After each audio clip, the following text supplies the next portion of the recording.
If you've received a summons for a disclosure hearing, it means that you owe a debt that's already been established through a court process.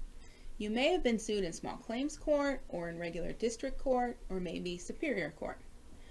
And it also means that you haven't paid the full debt that is owed. The plaintiff in a disclosure hearing is called the judgment creditor, or sometimes just the creditor, and the defendant, you, are called the judgment debtor, or sometimes just the debtor. A disclosure hearing is a way for a creditor to find out from the debtor what kind of income and assets they have that might be available to pay the debt that's owed. The debtor has to be ready to disclose to the court their income and their assets, and that's why this is called a disclosure hearing.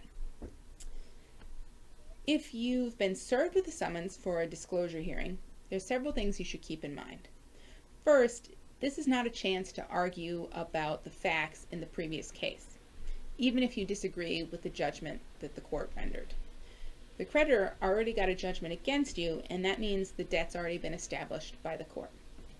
However, if you think that the amount of the debt is wrong, or because you've paid on it, or if you've paid off the debt completely, that's an important fact that you should bring to the attention of the creditor and the court. The second thing to keep in mind is that the summons contains, usually on the second page, a list of documents that you should bring to the hearing.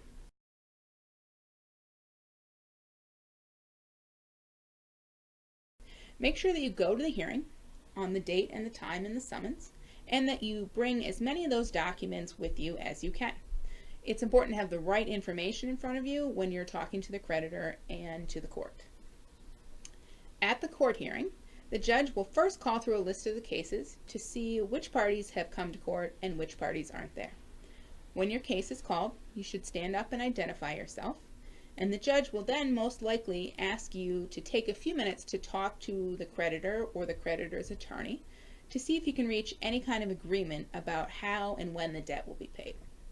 It's important to keep in mind that the law in Maine protects certain kinds of income from collections. That means the court won't order you to make payments on the debt as long as your only income is from one of these protected groups. This includes income such as TANF benefits, Social Security benefits, veterans benefits, and unemployment benefits. There's also some additional kinds of protected income. If that's your only source of income, you may be protected from having to make any payments on the debt, at least until you get some additional income or some additional assets. Make sure you tell the creditor or their attorney if this is your only kind of income. The law protects these kinds of benefits because they're generally considered to be only enough to cover your basic living necessities, and there's usually very little money left at the end of the month to make payments on debts.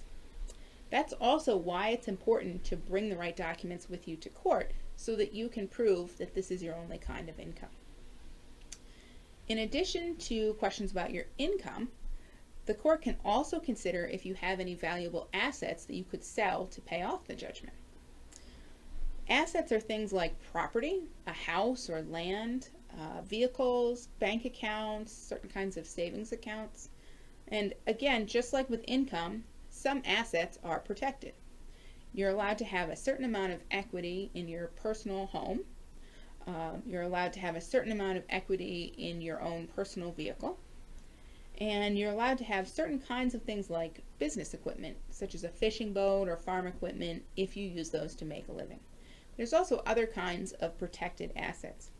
Assets can be tricky, so if you have some assets that aren't protected or you're not sure if they're protected, it's great to get an opinion from an attorney or consult with an attorney before court so you can figure out what your options are. The same applies if you have income that's not protected, such as full-time employment earnings or distributions from certain kinds of retirement accounts. Consider consulting with an attorney before court if you're not sure if your income is protected or not. If all of your income and your assets are protected, this means you can't be collected against, and the creditor or their attorney may ask the court to terminate the disclosure hearing. That means the creditor agrees you have no ability to pay on the debt at this time. And if that happens, then the creditor can bring you back to another disclosure hearing in 6 months to see if your income or your asset situation has changed. Another option that will be available to you at court would be to make an agreement. That may happen if your income or your assets aren't protected, or if you simply want to make some kind of formal payment arrangement and start paying on the debt. You can make an offer to pay weekly or to pay monthly. You want to discuss that with the creditor or with their attorney, and you want to make an offer that's realistic. So only offer what you know you can pay, not what you hope you can pay. If you make an agreement, make sure to go back into the courtroom and let the judge know what the agreement is. And it's important that you have some written confirmation of the agreement. You want to know how much you have to pay, how often you have to pay it, and where you should be sending your payments. Don't leave the court without that information. If you can't reach any kind of an agreement, then there'll be a hearing. The creditor or their attorney will call you as a witness, and you'll have to answer their questions about your income and your assets. Again, this is why it's good to have those documents with you, because they can help back up what you're telling the court. You'll also have a chance to tell the court about your particular situation and what you think is a payment that you can afford. The judge will then decide the amount you need to pay, if any, and tell you how often the payments have to be made. And this will be part of a judgment. So, the most important things to remember if you have a disclosure hearing are, number 1, show up to court on the right date and time. Number 2, bring the right documents with you so you can show what your income and your assets are. Again, look at the summons and see what the second page says, and try to bring as many of those documents as you can.